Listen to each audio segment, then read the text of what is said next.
kind of like Ann Miller, Elsie's character, the dancing sister, aka one of the best actresses. Um, it's funny that like I kind of had to laugh because she was like the dance instructor said she's terrible, but in reality, she's like a legendary tap dancer. She Ann can Miller. dance like yeah, she could dance like a dozen But was taps she within that a good second. then? Like, was she already Oh like yeah. established Yeah, then? Oh yeah, yeah. So yeah. for them to even No, say that's just egregious.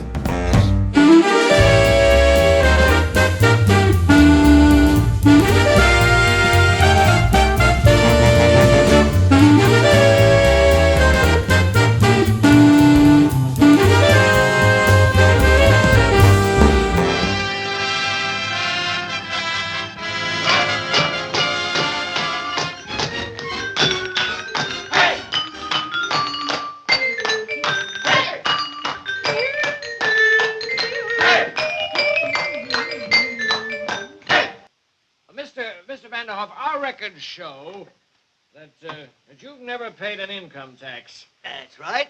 Why not? I don't believe in it. You don't believe in it. Well, I wouldn't mind paying for something sensible. Something sensible. What about Congress and the Supreme Court and the President? We gotta pay them, don't we? Not with my money. No, sir. Now, come on. Welcome back, ladies and gentlemen, to episode 6 of the Chicago Cinephiles. I am your co-host, Daniel. Joining me as always is James and Steven. How we doing today, fellas? Good. no, Good. another day. Heard Another that. day, no more Awesome. dollars. Well, welcome back to those who have been here before. If this is your first time here, welcome. This is the Chicago Cinephiles podcast. What we do is we take movies that have won the best Oscar for best picture, and we watch them, kind of give our feedback on them. Do some trivia, just kind of give us an idea, an opinion on if they deserve to win or not. And then kind of go from there because I feel like every year there's always a snub or something. So we like to kind of talk about that and just have a fun. So if you like movies or you like Oscars or all the above, then feel free to give us a like and comment and subscribe below. We'd love to have you and love to hear your thoughts and opinions on everything because we obviously want to continue the conversations in the comment section. But today we are actually jumping a few years forward. Last week, for those who didn't know, we did Cimarron. And so we're moving about 10 years in the future, in real life, not in the movie. Well, I guess the movie too, technically.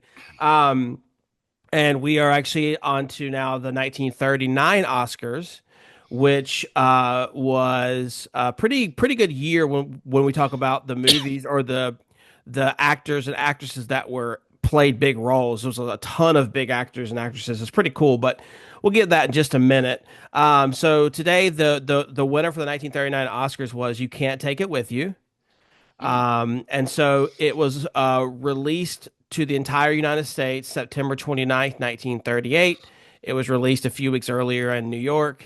But as a whole, it was released in September.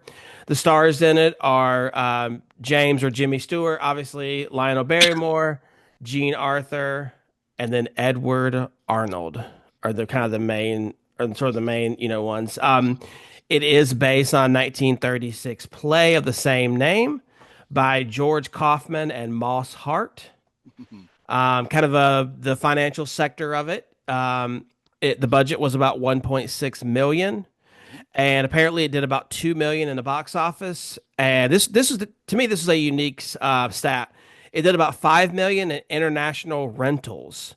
So I don't know what they term. I didn't really because there wasn't VCRs in the 30s, so I don't know if they term like I don't know like if international theaters like showing it was considered a rental. I don't know, but that was just kind of an interesting fact that I saw. And then it was nominated for Best Supporting Actress, Cinematography, Film Editing, and it won Best Director and obviously won Best Picture. So there's a little bit of quick facts about it. So just get that out of the way. Now let's move on to Steven, where he's going to give us a quick 2 minute summary or less summary or synopsis of the movie. So Steven, why don't you go ahead and take it away? He says 2 minutes because I tend to overwrite, so let's keep it simple. Uh, oh my goodness, here we go. What have I done here? Um, a sweet-natured Alice Sycamore falls for her boss, idealistic Tony Kirby, the vice president of a very successful company who also happens to be the son of the company president, the ruthless Anthony P. Kirby.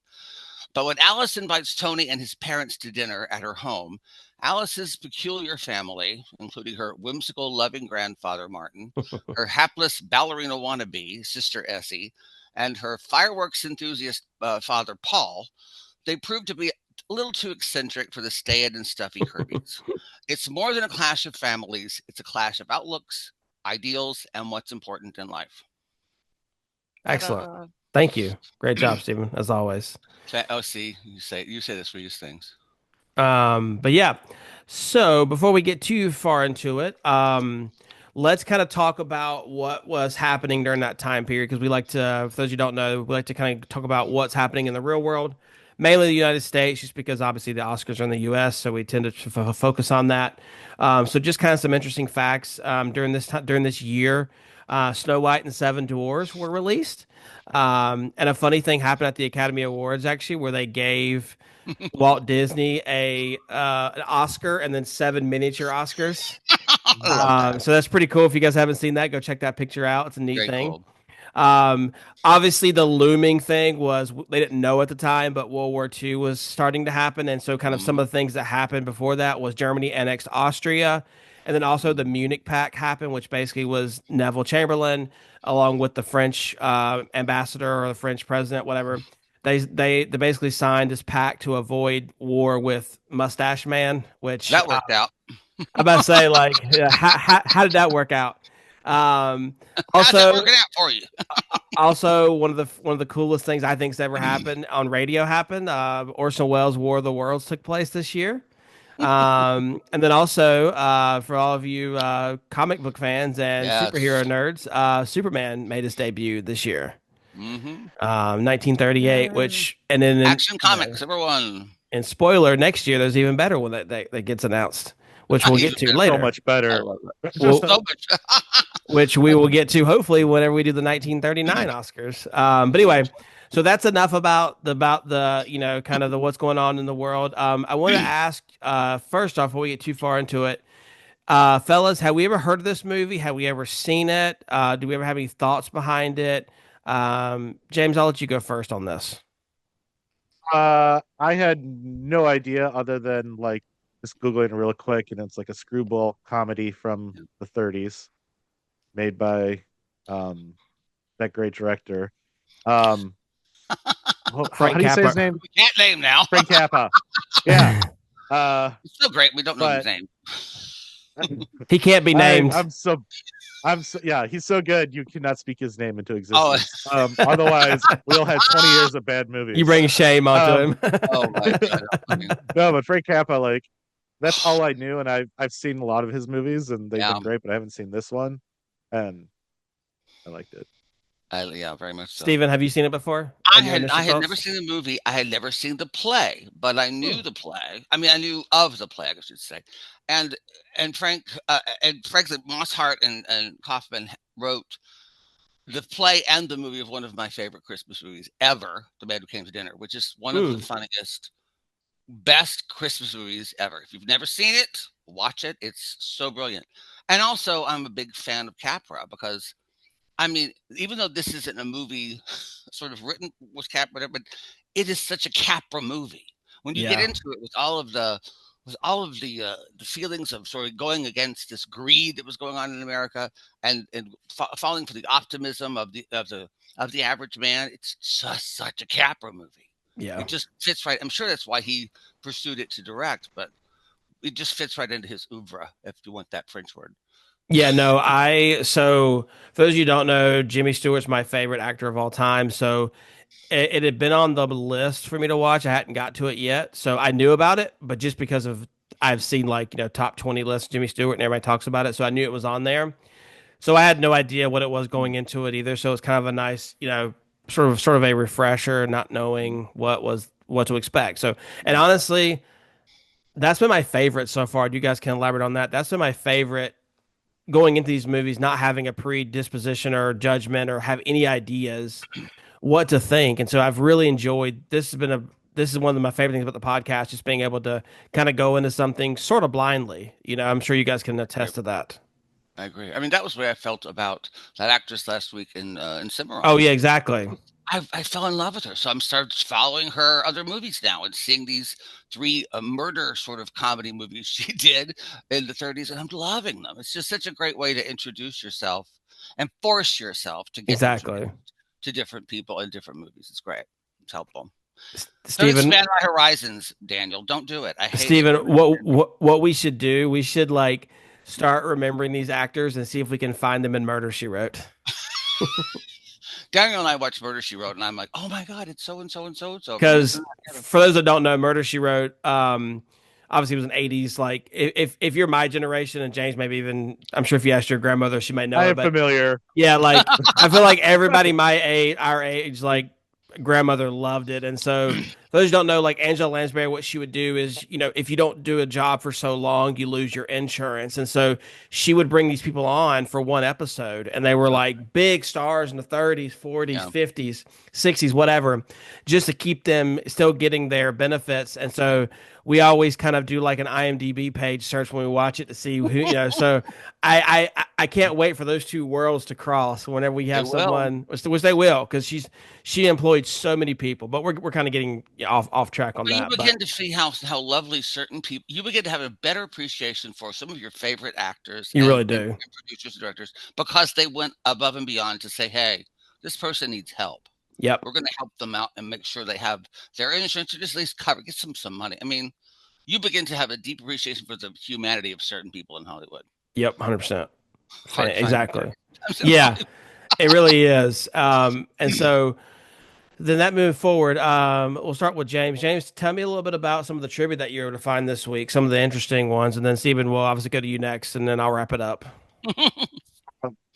My favorite, like it's kind of like Ann Miller, Elsie's character, the dancing sister, aka one of the best actresses.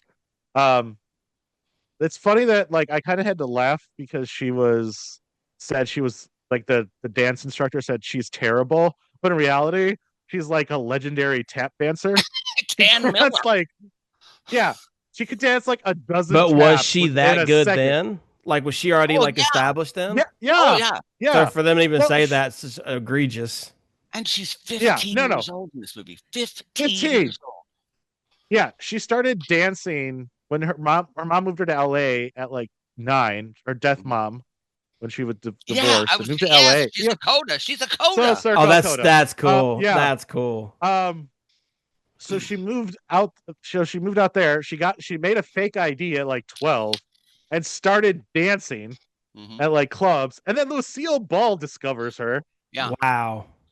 And then at like 13, she got her first movie, which I believe is Anna Green Abel's her 1st Mhm. appearance in a movie. Yeah. And then yeah, but she could do 500 taps per minute. Yeah. Yeah. 500 taps. More than And 12 a she's second. Like and before this movie, That's she did Stage crazy. Door. If you've never seen Stage Door, she's so funny in Stage Door. She's oh brilliant in no. it. And the only reason she got it was because what is oh, I forgot the actress who was in the leading star, and she picked Anne. Said, "No, I want Anne. I want Anne for this," and became so and got to dance with Anne, and just genius, just genius. I love Ann Miller. I love her hair to the end of her life, and it was like shellacked and going over here, and just amazing. Anything else, James, or you just want to focus on Ann Miller? Well, I also like want to bring up like Donald, Eddie Anderson. Yes, yes. He's also a legend. Yep. He was the first, like being from Waukegan, he's the first permanent African American to have a recurring role Mm. on a national radio station with the Jack Benny show. He was the valet. Yep. So he was celebrated for that. And what I like about this film, unlike Cimarron, these characters are more developed Yeah. Yeah. and they're not, because of Frank Capa's belief that every character needs to have a backstory, so the characters are a lot more fleshed out and they're not like horrible stereotypes. Yeah. Yeah. Amen. And I Yeah. love that the person who played Agreed. that role in the play is Oscar Polk, who in 1939 played Pork in Gone with the Wind, the house servant. Oh, So I was like, wow. No, But, he's you know, done like a lot. He's You know, a just to see the energy of that legend. character of Donald Rochester. I mean, I was just like, this is so much fun because I watch all those old Jack Benny shows. That was I'm an cool. old person. I love those Jack Benny shows so much. But James, anyway, that's you all and I I are got. together on this. Well, I'm I from want to say that Waukegan. just, I have to. Yeah, I'm about to say you'll well, be excommunicated. and the best Jack Benny joke ever. He's held up. This guy stick him up. Your money or your life. I said your money or your life. I'm thinking it over. I mean, brilliant, Jack Can I Benny. get a second opinion? The other thing that I love about Ann Miller, and this is totally, certain women are going to hate this or love this. Ann Miller is the reason we have that women had pantyhose because they would have Really? to sew the hose to her sort of undergarments, and if they would run, they'd have to take them off and re-sew them. It took so long when she was trying to film, and she said, "Can't we just have hose that are a part of a pant that just goes into one?" And that's how we had pantyhose. Wow. Aunt Miller is the person to invent pantyhose. And the other thing that I love about her in this movie, they asked her to do ballet positions. She'd never studied ballet. She's a tap girl, you know. So she's dancing on point without point shoes. Yeah, She's forcing her that's feet so onto her impressive. toes, and it was extremely painful. And so she would hide Mhm. on the set and cry. Jimmy Stewart didn't know why she was crying, but he would bring her chocolates to make her feel better. Oh, that's sweet. That's sweet. Jimmy I was like, Stewart, oh, shocker, is a great guy, by the way. is a great guy. Just That's so what y'all you know. want. I'm probably biased on that, but Exactly. well, so I have a few more of like, I guess like quackier or silly Yeah. ones. The first one is actually Lionel Barrymore actually injured.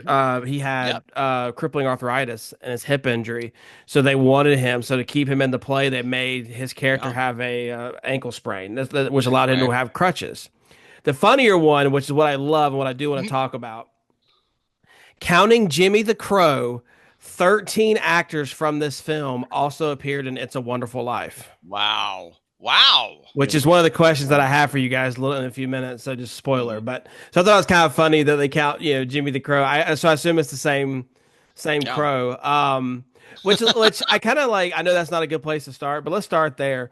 Wonder why they're like, what is it with the crows like being in the movies? Like, it's just weird that like, is it a pet? Like, it's just weird that he was in a bank and It's a Wonderful Life, and then now he's just like, is it a? I mean, it's just a weird.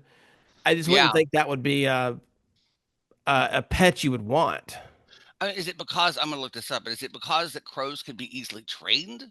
I don't know. Well, it just and maybe I kind of get it for this one because you got enough like quacky characters, but like I don't understand. Like first of all, I don't understand why it's in It's a Wonderful Life. That's like the one weird thing I don't really Yeah. fully grasp. Yeah. Maybe it's like a sight gag, like, oh, how are you gonna fit a crow into this movie? I'm gonna figure it out. Well, I'm just saying, it says crows are highly intelligent and that easily much, yeah. trained, especially Yeah. when they're raised from a young age. So that's good. So Well, I guess that may be You why. could train them to like pick up shiny things for you. You just Oh, give yeah. them food.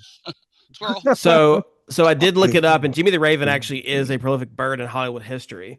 And apparently, impressed with the corvid intelligence and seamless portrayal of a raven, Capra decided to cast Jimmy in every subsequent movie of his. Most famous and It's a Wonderful Life, and as well as so that's why. So it must just be that he was just so that's kind of cool that apparently Jimmy the Raven is like an actual.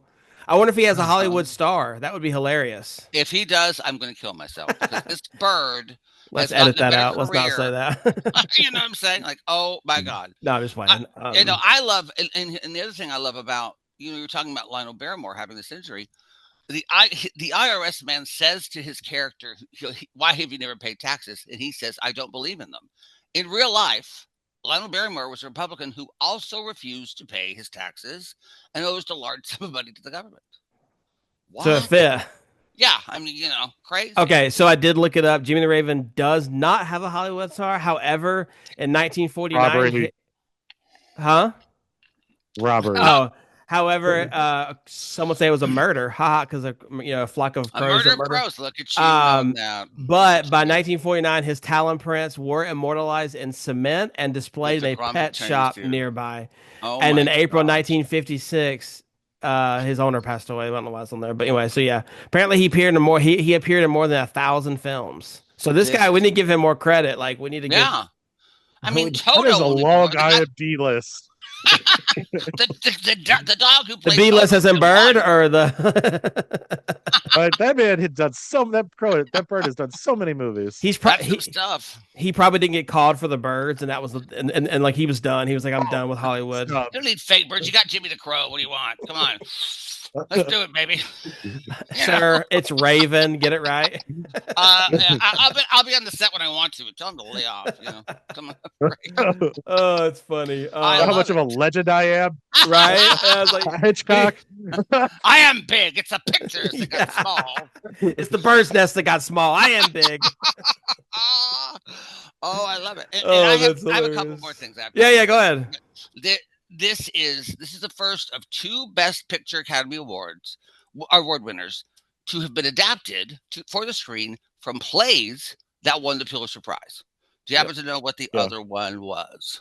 I do because I know. What do you think it Please is? not Jake? be Cimarron. Please not be Cimarron. The play Cimarron. No, it's a late 80s, early 90s. Yep. Time frame. I don't know. It's Driving Miss Daisy from '89. Driving Oh. Miss Daisy. Isn't that cool? And the only other thing I have to talk is I have to talk about this because this is truly. I kept watching this movie, going, "Who is that guy that plays, Ann Miller's husband?" I kept, why do I know this guy? So I look him up. His name is Dub Taylor. That's a great name, by the way. Great Southern name. He is in these. If you're a gay Southern person, he's in these two iconic episodes of Designing Women. He plays this guy called Daddy Jones from an episode called The Nightmare from Hee Haw. And when he's brought back for an episode called Tornado Watch, he says to Pernice, played by Alice Ghostley, who's brilliant, he wants to take her out to lunch, and she's like, "Who are you?" And he goes, "Daddy Jones, you can call me Daddy." Ooh, I like that. I mean, I kept hearing his voice going, I know this voice. Why do I know this voice? So brilliant, so funny to me. And there are a lot of things also about this. I don't know if you want to talk about it. There are a lot of changes or differences from the play to this, which I thought were very interesting. I mean, first of all, the play opened on Broadway in November of 1936 and won the Pulitzer Prize in 1937 and was still running when this movie opened. Still running on Broadway, which is pretty cool. And there's the whole subplot of the Kirby's business trying to buy out the house. That was not in the play. That was added to this. So it really sort of changed the focus of the play onto Kirby's character and his change, which was not in the play at all. Very interesting. And there are other characters, sort of wacky characters in the play, like a drunken actress who's just laying on the couch, passed out drunk. There's a Russian countess who now is a waitress in New York. It's really kind of crazy stuff. But they cut a lot of that stuff to sort of focus on other characters. And the guy, Mr. Poppins, he's not in the play at all. New character for the movie. So it's interesting what they changed and how the focus, really the huge focus of the play is now changed for the movie, which I think was for the better, frankly. Yeah, I mean, I haven't seen the play, so I can't relate. But obviously, like I appreciate. I mean, I've seen the movie. I think spoiler. We all liked it. Spoiler. But okay, so let's move on then. So, what do you guys think were kind of some overall themes of the movie? Well, I know like a lot of times that kind of gets thrown around a lot, but I think this was a very important part of the movie was overall themes. So, what was y'all's take on that? I can go first if you. Go ahead. Yeah, go ahead. Go ahead. I think obviously the theme is just can't judge a book by its cover. That's one of them. There's obviously more, but for me, I just felt that, the fact that, like one of my favorite scenes is the very last scene where he says basically, and like, I'm summing it up, but come on, let's play the harmonica. We know you can do it. Like you've got like your roots. We're not that different. And I just really like that, especially in today's society where everyone thinks everyone's got three eyes and, whatever. Like it was just really encouraging to see the character arc of Kirby, obviously, but, and so it was just sort of neat. I don't know. To me, it was just basically, I like that you can't judge a book by its cover. I know it's very topical and very kind of cliche, but that was for me. That was the one I liked a lot. What do you think, James? Well, it's it was a '30s film, and they're still kind of dealing with the Great Depression, so it's an escapist film.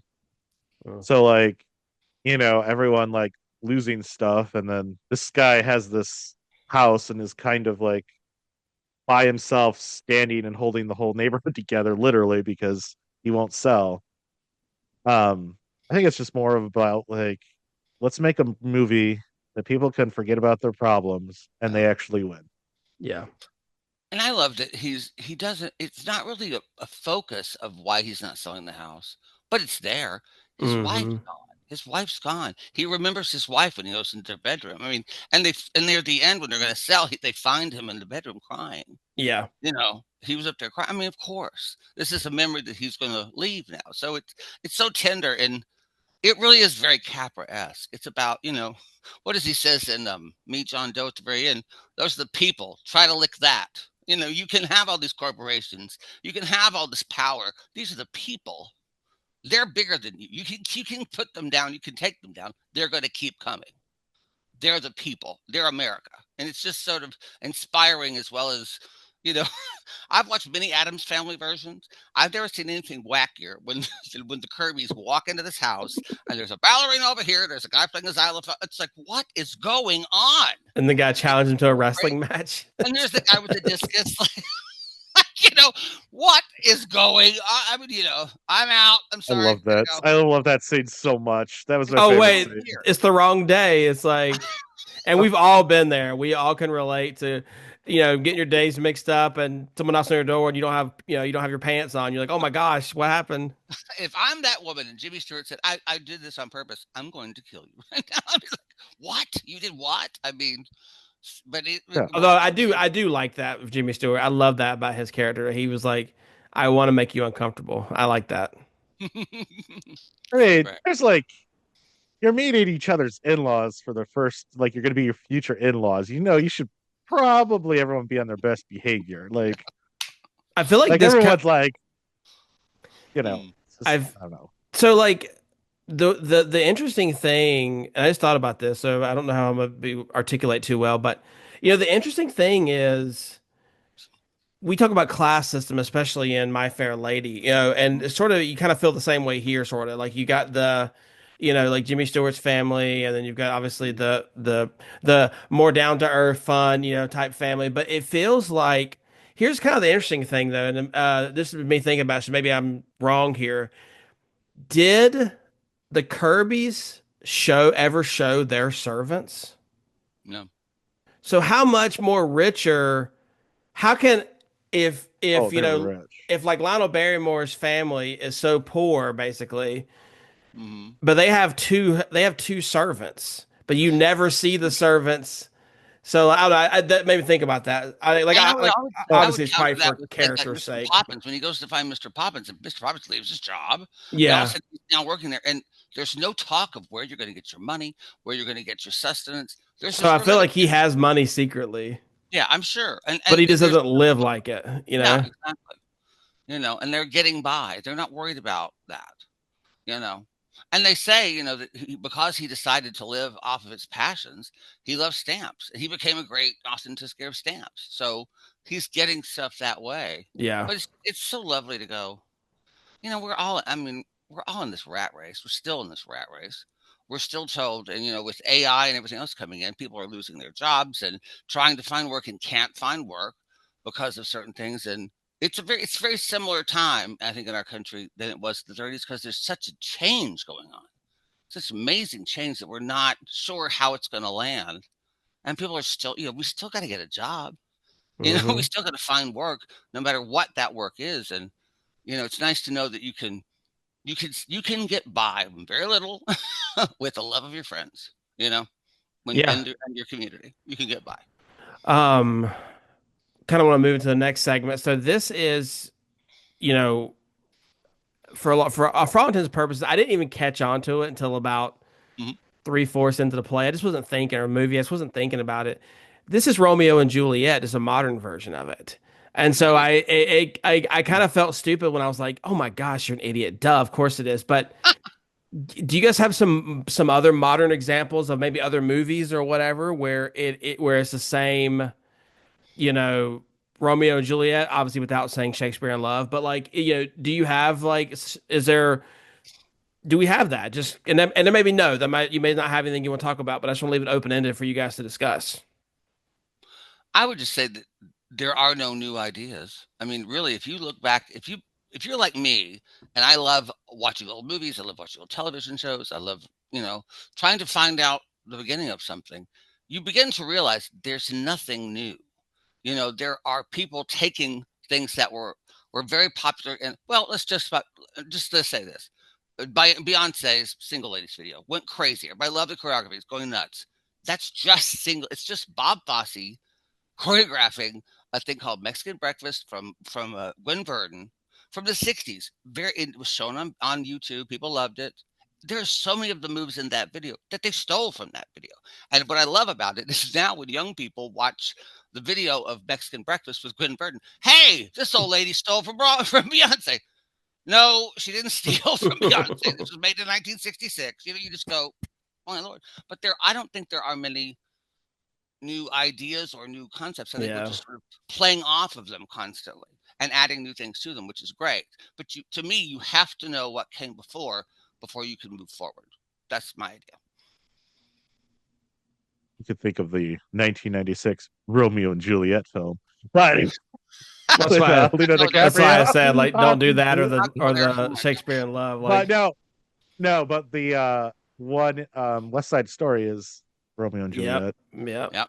Like, and we just, the OG one, and then the Yeah. remake that we won't talk about.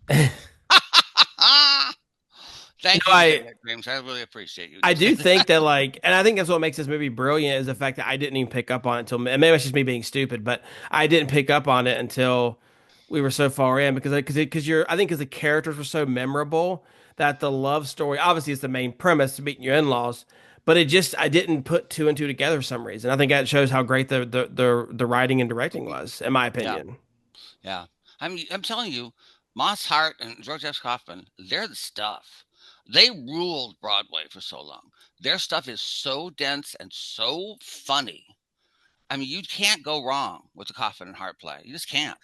And they're redone now, and I think the reason they're not revived as much is because they take huge casts, huge.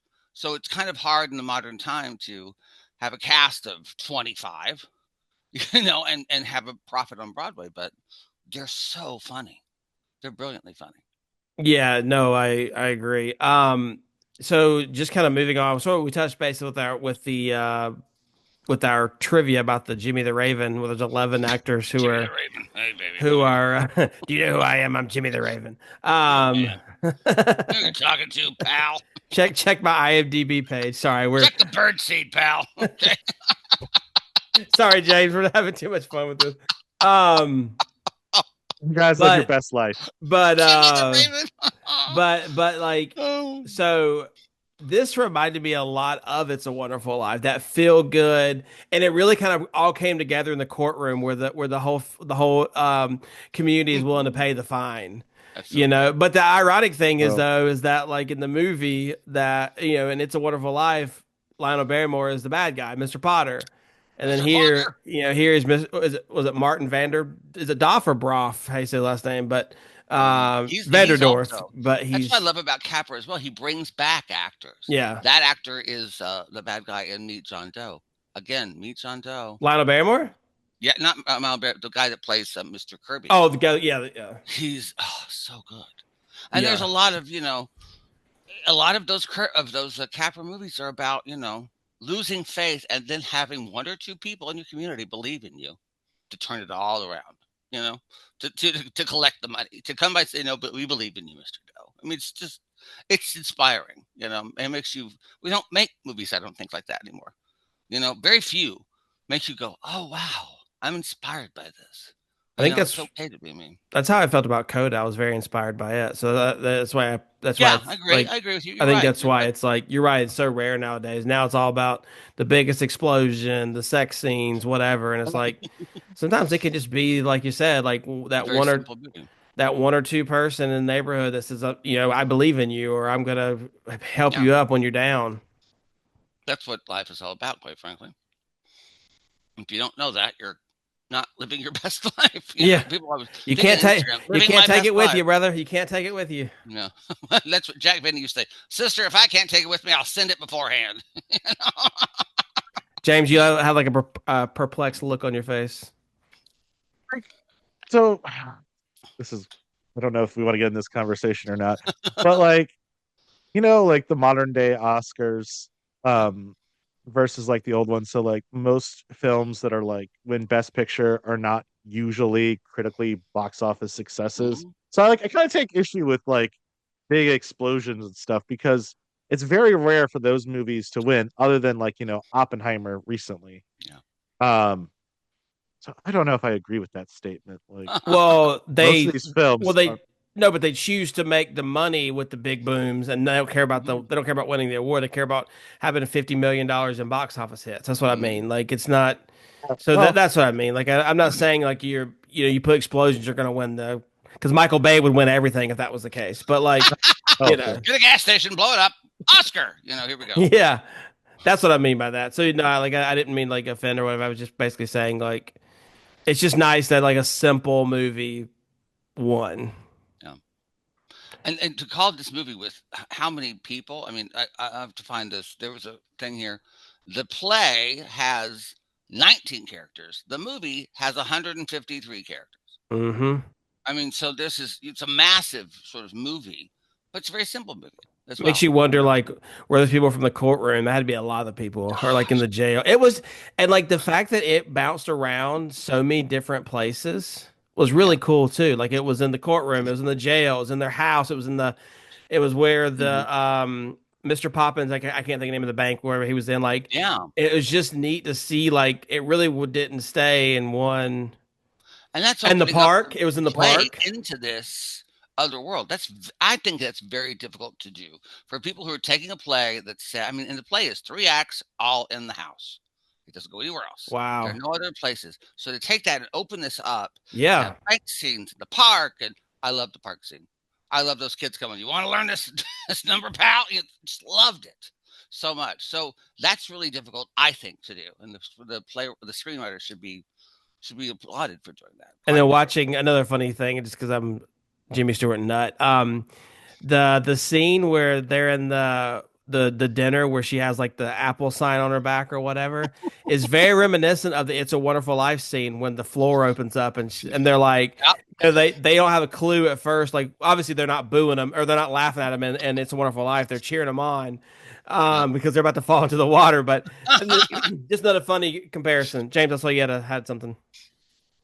Like the nuts, like so nuts back then was apparently very dirty, and it Mm. wasn't supposed to be in it was against the code of the motion pictures, and they slipped it in and it somehow made it past the censors. Oh, I love it. Like Oh, that, yeah, so like the sign on her back, was it spelled with apparently if a you was it spelled with a Z? Is that how maybe why they didn't catch it, or was it spelled with an S? I can't remember.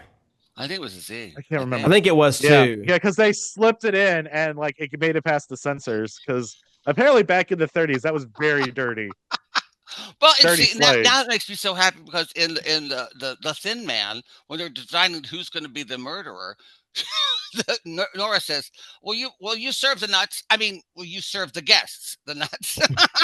you know, and there's all this other and even in the Man of the Flying Trapeze, he put a singer to us and called nerds. I mean, that it opens up a lot of explanations to me of why certain lyrics and certain dialogue is extremely funny to people in the 30s. We It is forget Oh, neat to kind of go back because I'm not gonna lie, like I even text these guys. I asked them the week. I said, "Why was that scene? Why did they run from the police when because the line is like Jimmy Stewart tells the kids like, isn't that illegal?" And he's like, "So is yeah. necking." And so it was just like another weird time. I mean, it's just a foreign, just foreign to us, you know. I'm just saying, I Um, don't want to say it here because we'll probably get taken off of YouTube. Just look up was a meeting of nuts in the 30s. That's all I got to say. Do that Google, and you'll have a lot of fun. That's all I'm going to say. Put that in the comments below, guys, so everyone knows what it means. So you can get your account banned. But yeah, so I think kind of moving on. I think one of my favorite topics, because I want to hear you guys' opinion on it, is who was your favorite character? Unlike last week, there really wasn't a lot of good choices. This week there was a plethora of good Mhm. characters and good. I mean, not even actors. Like take obviously this who they are, but like just take the actor part out. Like, who was your best? Who was your favorite character? Maybe even if you have a scene that you liked or whatever, just kind of tell me who your favorite, who the favorite character was. And you can't say Jimmy the Raven. He's mine. I don't know about You're gonna have character, to but go. I love Jude Arthur. I love Jude Arthur. She's so precious in this movie, and her acting is so wonderful and so tender. And Jimmy Stewart actually said that that was his favorite leading lady. Really? That they didn't really become friends, but he loved what she did. He loved working with her and the energy she gave back to him. She's just so precious in this movie, don't you think? I mean, she's playing like the the uh the Marilyn Munster of this role. I mean, here's all Yeah. these No, you're crazies, right. and I'm the normal She's the person, normal one. Yeah. and she does it so very well. I thought I loved her. She also stars with him in Mr. Smith Goes to Washington, Yep, which is a Frank Capra movie as well. But yep. just There you yeah. go. What do you think, James? Elsie. I'm going Elsie. Elsie. Yeah, I doing just those loved her turns. absurdity, and it's just was such. She's such a great character, and So cute. I laughed That my was butt Ann off. Miller's part, right? Yeah, Yep. Ann Miller. Yeah. So Okay, cute. my favorite. 15 years old. My God. Um, Not a lie. She said she was 18. Lied about her age. it's kind of crazy because nowadays, like we look at people, we're like, you know, they say they're 14, you're 21. And it's like, so this has been going on forever. Like Ann Miller said was 12 and she was able to get in the club. So like people have been able to look there, kind of act up like for a long time, which, There are but no new ideas. And let me just say, when I first came to Chicago, go to a bar, I was already balding. I had a friend of mine, they'd go, "Can we see your ID?" They would go, "You want to look at the back of his head? That'll tell you what it is." Thank you. now was that Appreciate it. before or after the Ford's Theater incident with Lincoln? When was That that? was Was that after it was was after Our American Cousin, so I'd okay. seen that. So Yes, I you were was there there. for okay. So it was the after party. Got it. Okay. Yeah, I was I there. couldn't remember where it was. Oh my God, that's Booth. AB. um, Take in a play. Come on, Abe, take a play in. You'll love it. It'll be great. for me, actually, it's not Jimmy Stewart. I actually don't really care for him in this. I don't really care for his act. I don't really care for his Really? character in this. I don't know why. You don't either. He doesn't do it for me. Usually, I love him. Usually, It's the role. I think it's the role, just sort of straight and narrow. He's it's bringing all this stuff to it. and it's kind of bland. I think he's just kind of bland. I mean, Yep. he's just sort of there. Honestly, like I'm torn. I'm gonna say like Lionel Barrymore because I know he's one everybody Yeah. like most people. And here's a funny thing I saw: people have voted him the greatest grandpa in Oscar award winning history. Yeah. I kind of agree with that, but Yeah. I think because I have such a bad taste in my mouth with him because I've only seen really him in It's a Wonderful Life Uh-huh. to come into Yeah. it and like I was skeptical because I even texted you guys. I was like, or I mean, I was talking to Steve about it. I was like, well, I'm about an hour in, and so far, Lionel Barrymore's character is good. We'll see if that's true. But it Yeah. was. He was great, and like the fact, like I love when they got like again. I told you earlier that final scene. I just love that where they were like, "We're not so different, guys. Let's just play the harmonica." What I a also want to gift! give a shout out to the Russian guy. He was just randomly there, but it was hilarious. What a gift, though. I don't think people sort of see this way. What a gift that Lionel Barrymore is so iconic in It's a Wonderful Life. It so nails that role that you watch an hour of another movie and go, I don't know about this guy. I don't know about this guy. Yeah. I've been hurt before. I know he's not the. Don't hit me again. Yeah. It's very. It says something about his acting. It does. It's like the modern day equivalent is Joffrey in Game of Thrones. Like, you just Yes. want to punch that kid in the face. Yes. But like, apparently he's like a nice person, and everyone like hates him because of his character because he was so good at it. Just remember, James, that he got his. I think he got one of his first big stars was when he was the kid in Batman. Whenever he's the kid on the balcony where he says, "You're the one they're talking about, aren't you?" And like he shoots the thing, goes up. Oh wow. That's the actor who plays You had Joffrey. to use my love. You had to use my love of Batman against that actor I See, hate for I no had to. reason other than doing his job. You're welcome. And I was just watching this thing on YouTube about the young actress who plays Rhoda Penmark in The Bad Seed. People were scared of her in real life because she plays this "Give me your shoes." She's this horrible little child. No, And when they would meet her in real life, she had a hard time meeting people because they thought she's going to kill me. I mean, yeah, but I felt actors bad have for her. if you resonate that well with a Yeah, role, people it are. does sort of put you in a pocket, but It people does. love you for it. They love No, you for it. well, that's how like we were talking earlier. Harry Potter, the actor that plays Draco Malfoy, does it really well, and Tom Felton and people, not Tom Felton. I actually might be. I don't remember his name, but he. I'm look. I think it's Tom Felton because I'm gonna make sure. Wow. Yeah, it is Tom Felton. He talks about how like people come to him and be like, "I hate you," and he's like, "It's like what? Like It's a play. It's a movie. and I've heard the same thing from Joffrey's character. He's in interviews where he said people hate him, and it's like he's like after a while, like getting Instagram messages saying they hate him. He's like that takes a toll on you Yeah. eventually. And the opposite is He true. was too good at his job. When we Yeah, it have really was. when the real world, I know I'm dating myself. The first season of the Oh real world, right, yeah. they people the woman who played I did it myself. The woman who was the bartender in this said that after it aired, people would come into her bar and go, "I loved your character the best. I'm not a character. I'm a person." That people really mess up in their minds a character and an actor, a character. Yeah. We begin to think that's who this person is. you know, a lot of people become a great lover, and they're right. So,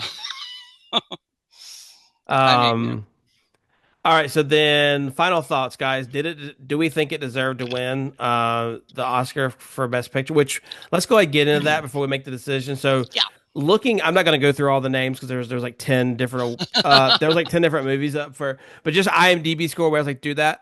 You Can't Take It With You got a 7.8. The highest rated was Grand Illusion with an 8.1. wow, Second one was The Adventures of Robin Hood with a 7.9. And then You Can't Take It With You, 7.8. And then 7.7 was, is it Pygmalion? Is that how you say it? Pygmalion. And so those are all like really close to each other. But I do want to mention this. This is a great year. If you like Hollywood, like legends, Right. obviously this has Jimmy Stewart, Ann Miller, all people, but Lionel Barrymore. But it also has Clark Gable, not in this one, but like movies that were nominated this year. Clark Gable, Betty Davis, Mickey Rooney, Claude Rains. Like you name a list of who's, and those are almost like early, list of greatest actors and actresses of all time. Betty Davis and Jezebel. Yeah, right. I mean, like bringing it. She's got the eyes for that. I'm telling you. And Jimmy Stewart as well. I mean, that, and I think Boys Town. I think the other two movies that for me could have been a challenge to this, or might have been, would be Boys Town and Jezebel. Just for really reference, they were next on the list. They were Jezebel 7.4, Boys Town 7.2. The lowest rating was Test Pilot at a 6.8. What is Test Pilot? Sounds like parachute jumper. Like what, yeah, it does sound. Yeah, it's kind of weird. I loved Adventures of Robin Hood. Like I love that.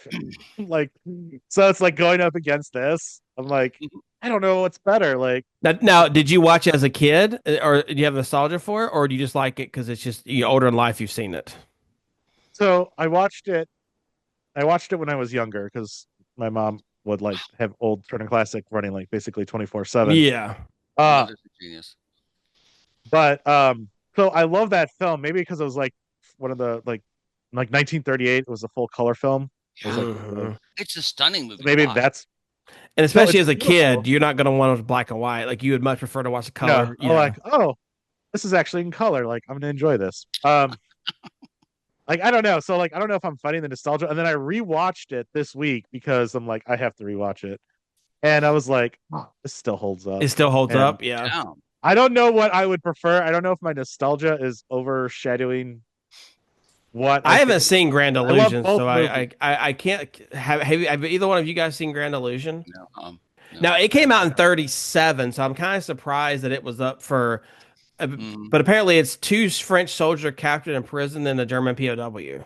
Oh, fun! That sounds like a great. And it has Just a very cool. If you guys look at the poster, it's got a really cool poster of of a soldier yeah. with like cut out with like barbed wire and like a dove like caught in the barbed wire.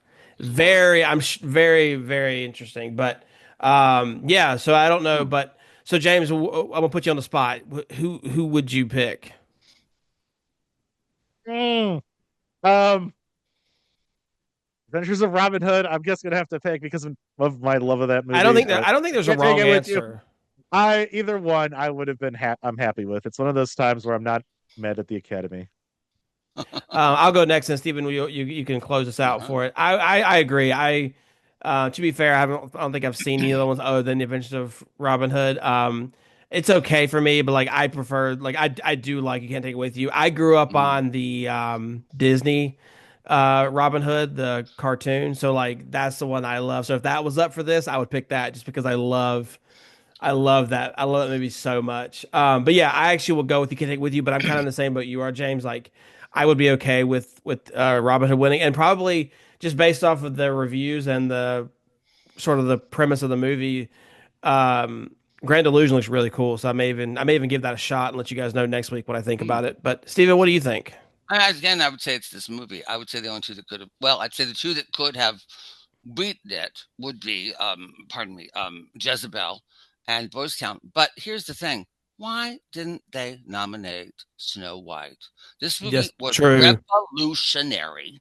Yeah, I good mean, call here's out. a full-length animated movie that people say there were people. There was what is that?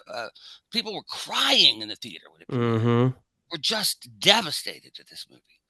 Not the one that came out this year, but the one that Yeah. and Well, they were why crying for didn't the they? wrong reasons. I think there was prejudice against these animated films because Oh, a first of all, thousand we did the percent. shorts Yeah. and whatnot, and we didn't really get an animated movie to be nominated until Beauty and the Beast, for God's sake. Hmm. I mean, look at what Disney did. Look at the massive amount of advancement in animation, and this movie didn't get nominated. What? And No, it's it's a great to good have call out, Stephen. the thing and to have the little statues, but I'd have been. What do you mean? I'm getting little itty bitty, dwarf statues. I want my Oscar. So I see. I think that's cool. I actually like that he got one big well, I one. think Then it's really cool, and it's sort of like these, like the next year at 39, they gave Judy Garland her juvenile Oscar. I guess it's a little small Oscar or something, but these sort of they know they're doing something wrong. They know they can't nominate oh, it I a see what certain you're saying. way, Yeah. so they're giving this to you as sort of a consolation prize. No, it's a good call out. Thank you for that. I appreciate it. That's a great call out. Back Yeah. then, the Oscars. Yeah. Oh, and I just want to say we were talking about last week about this new rule. I think I emailed you guys this new rule of how they're going to make people watch the movies. It's just in a certain streaming service. You can hit play and walk away. You don't have to. There's nobody watching you watch this movie. So they're finding ways already to get around this new rule Yeah. from the Academy Award. So I'm under the yeah, impression like I feel like this should be. I hate we have this, but I feel like it should be an honor system. Like if you love movies and you're a critic, you should watch the movie. Like that's your job. Hello. yeah. Like you know what I mean. Like The honor system in 2025. maybe it's time to change that up and how we Yeah, pick the winners. But yes. okay. So now our favorite time. Pray for us, people. Pray for us. Hold me close. Hold me. We're doing our wheel of fate. Let If we me get bogged down again, I'm going to Come lose. on. let me Go Eddie. remove it's a or can I It's take a it with you? beautiful Let life. me take that with. Okay. Let me share my screen. Let's see here. Oh, y'all, we're gonna die. Here we go. Let me know if you gentlemen can see my screen. I just popped up. It's coming on now. Here we go. Come on. There it is. Yep. There's the win of fun. Wheel of fun. Here we Wheel go. of Yeah. fun. Wheel of Destiny. All right. I'll go first this time. I want a film from the 2000s. Mm, James, what genre do you want? mm. Oh, a comedy. I want a comedy. Okay. And then Steven, give me a prediction. What do you think it's going to be? Just pick a random movie that you think might win. Annie Hall. Okay. Let's see here. Please be Annie Hall. Please be Annie Hall. Please be. Oh, hang on. We've already done Ben-Hur, so I'm sorry. I forgot to take. Ben-Hur. I forgot to take that one out. Sorry. Ben-Hur. I forgot to take Ben-Hur out. Forgive me. Let me do that. Lord real help quick. her. Help I'm her, not Lord. watching that again. I don't have that I would talent. no, I don't care. And sorry, you guys Hey, had to hear the Ben-Hur joke from Steven 3 more Ben, times. it's funny. It's not. Ben All right, here Hur. we go. Spin. Here we go. There are gay people laughing somewhere right now. We are watching Hold me. Unforgiven, 1992. So I got the 90s part right. That's Yay. good. All right, buddy. Not bad blame. That's good. I have seen this movie. I will go ahead and spoil it. I have I've seen never this seen it. movie. Steve, Okay. James, have you seen it? I can't remember if I did or not. So it's the one we talked about a few weeks ago. I can't remember what it was, but it was like some. Oh, it was the Cimarron was the first Western, and this was another Western didn't win until Unforgiven. So it's got Clint Eastwood and Morgan Freeman in it, and Gene Hackman. And then Unforgiven. That's what was then. Yeah. Sorry, yeah, and it's got Gene Hackman. Rest in peace. So it's got Gene Hackman, Morgan Freeman, and Clint Eastwood and others. Obviously, there's a this is a great movie, by the way. I like it. So, All right. but I'm glad you guys haven't seen it, so that'll be exciting. I'll rewatch it obviously because it's been a couple of years since I've seen it. But well, at least we're back in color next week, fellas. We can turn the dial back on to be in color. So I look forward to that. Hold on, boys. Any final thoughts, comments, concerns before we send us off? Nope, I don't think so. Awesome. Well, thank you, fellas, both for joining us as always. Remember, if you do like this content, please consider subscribing, liking, and give us a comment. We really do appreciate that. That does help us a lot. We're trying to reach our goal of at least 100 subs. We're at like 40 right now, so help us keep that going. We appreciate those. Obviously, we're continuing to grow. We love this. We love doing this. So this just helps us. But other than that, we thank you so much. If you made it this far to the movie or to the podcast, we thank you very much. And this is Chicago Cinephiles signing out.